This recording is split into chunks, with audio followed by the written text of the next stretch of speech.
I was driving late one night through a remote, sparsely populated area. The road was almost pitch black, illuminated only by my car's headlights. As I rounded a bend, something caught my eye in the brush alongside the road. Two faint red orbs were gleaming in the darkness.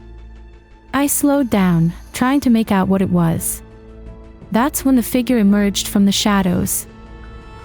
At first I thought it was a deer, but when it stepped into the faint halo of light, a realization hit me like a punch to the gut. It was humanoid in shape but moved in an unnatural, jerky fashion. And those eyes, burning like coals in the night.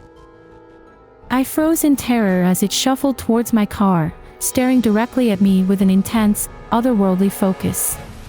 Its too pale face was twisted into a mask of malice. I slammed my foot on the gas and the tires squealed as I shot forward down the road. In my rearview mirror, I watched the abomination recede into the blackness.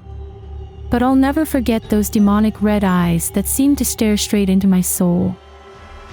Now whenever I drive that road after dark, I instinctively speed up whenever I pass patches of shadow, half expecting to see those ghostly orbs glowing once more. Hoping that whatever lurks in the night will leave me be.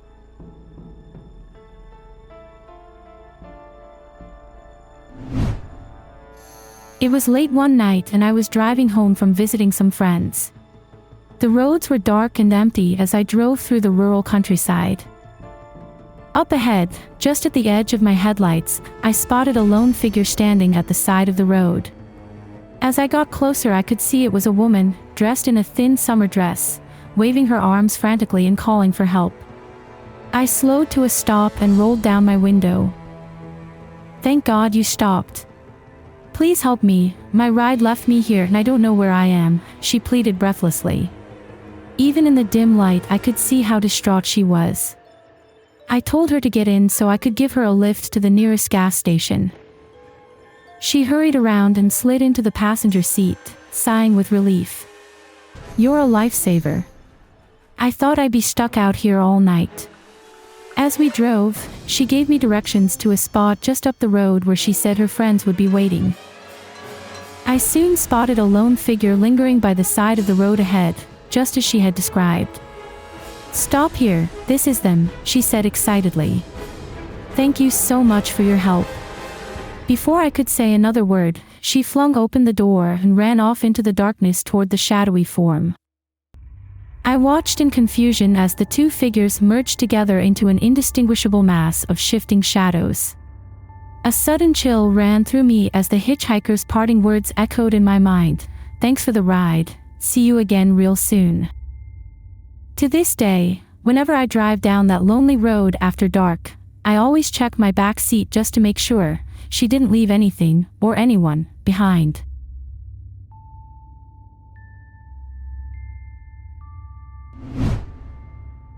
I'll never forget that night I decided to take the back roads home instead of the highway. It was late, almost midnight, and I just wanted to get home as fast as possible. But the twisty two-lane country road seemed like it would be a quicker route than sitting in traffic on the interstate. At first it was peaceful driving through the dark woods with no other cars in sight. Just me and the beam of my headlights cutting through the blackness. But after about 20 minutes, I started to get that uneasy feeling like I was being watched. The dense foliage felt oppressive and threatening all of a sudden. When I glanced in my rearview mirror, that's when I saw it. Two pinpricks of red light staring back at me from the darkness. At first I thought it was just another car, but it was staying directly behind me no matter how fast I drove. I floored the accelerator, but the lights kept pace, never getting any closer or farther. Panic set in and I began swerving erratically, hoping to lose whatever was trailing me. That's when the scratching sound started. Long, ragged nails being dragged along the sides of my car. I was screaming hysterically now.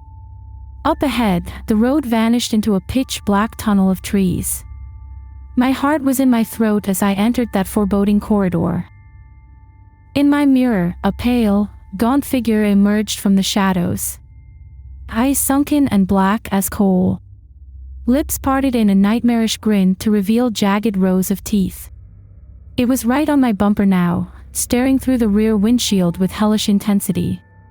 I shut my eyes and jerked the wheel, sending the car careening off the road. When I opened my eyes, the figure was gone. My car had come to rest at a twisted angle facing back the way I had come. Dead silence filled the dark woods. Whatever had been following me must have disappeared into the night.